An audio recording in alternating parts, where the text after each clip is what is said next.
आता हे बघा, ह्या पालघर नाक्यावरून आपण आतमध्ये आलो आहे आणि तिकडे साने गुरुजींच्या स्मृती भवनाला आपण भेट देतोय आज. तर चला आपण आतमध्ये जाऊया आणि साने गुरुजींचंही जिथे जन्मस्थान आहे त्याचं दर्शन घेऊया. पूज्य साने गुरुजी स्मृती भवन असं त्याला नाव दिलं आहे. कारण आम्ही पालघर गावामध्येच होतो. आपण त्या पालघर गावात साने गुरुजींचं आहे जन्मस्थान, तर म्हटलं एकदा बघून घेऊया. रत्नागिरीला आम्ही ज्या वेळेला गेलेलो तेव्हा लोकमान्य टिळकांचं सुद्धा जे जन्मस्थान आहे ते बघितलं.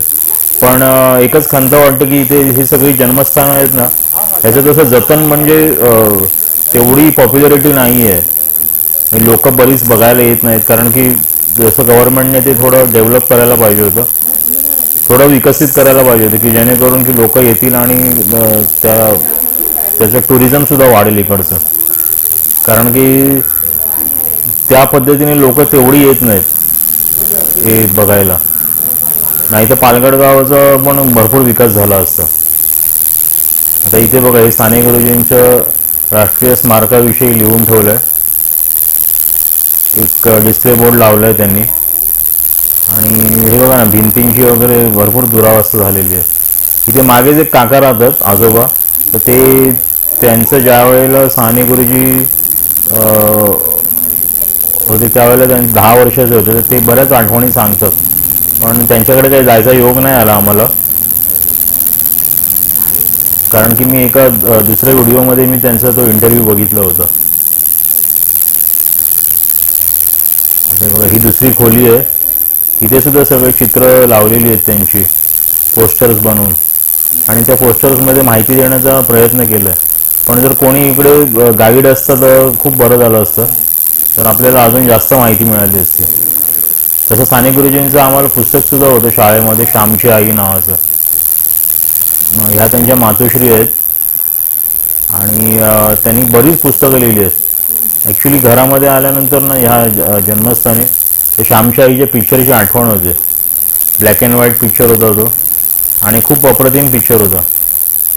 मी तर मला वाटतं बऱ्याच वेळेला पाहिलं, कारण पहिला तो संध्याकाळी ज्यावेळेला सिनेमे लागायचे ना टी व्हीवर त्यावेळेला तो हमखास लागायचा, महिन्यातून एकदा दोन आणि सगळी त्यांच्याबद्दल माहिती दिलेली आहे या पोस्टर्समध्ये. ही त्यांची दुसरी खोली आहे एक मागे पहिली पडवी होती वाटतं.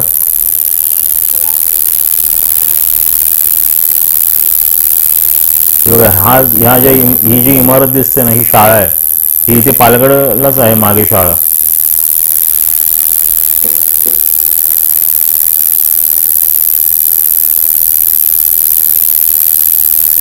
ही त्यांची पूर्ण पुस्तकं आहेत, ग्रंथसंग्रह आहे. पण इथे आपल्याला एक मित्रांनो जाणवतं जे त्यांच्या ऊर्जेची जाणीव होते, तर महान जी लोक असतात त्यांचं खरंच ते जन्मस्थान वगैरे म्हणून त्याला भेट द्यावी. हा त्यांचा महानिर्वाणाचा फोटो आहे.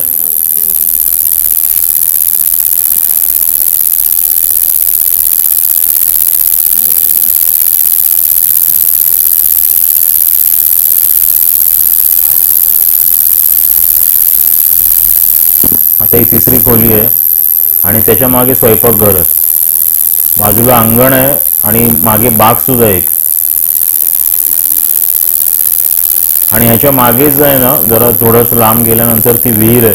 ते श्यामच्या आईच्या सिनेमामध्ये आठवतं तुम्हाला दाखवलेलं की त्यांना पोहायला भीती वाटत असते विहिरीत उडी मारायला. तेव्हा त्यांची आई त्यांच्या मित्रांना सांगते की याला पोहायला घेऊन जा आणि ते धक्का मारतात. असा तो प्रसंग आहे. ती विहीर मागेच आहे या घराच्या. खूप छान वाटलं या घराला भेट देऊन.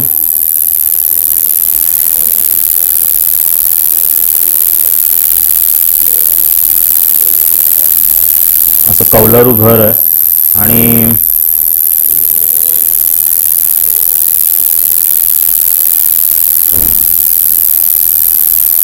हा त्यांचा लहानपणीचा फोटो आहे गुरुजींचा.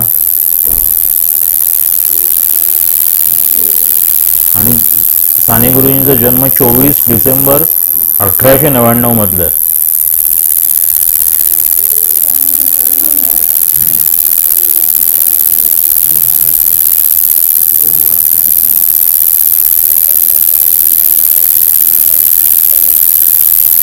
बघा ना, आपण या वास्तूमध्ये ज्या वेळेला वावरतो त्यावेळेला त्यांच्या एक ऊर्जेची जाणीव आपल्याला नक्की होत असते.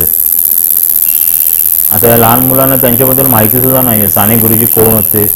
श्यामची आई पिक्चर दाखवल्यानंतर त्यांना समजेल की साने गुरुजी कोण होते.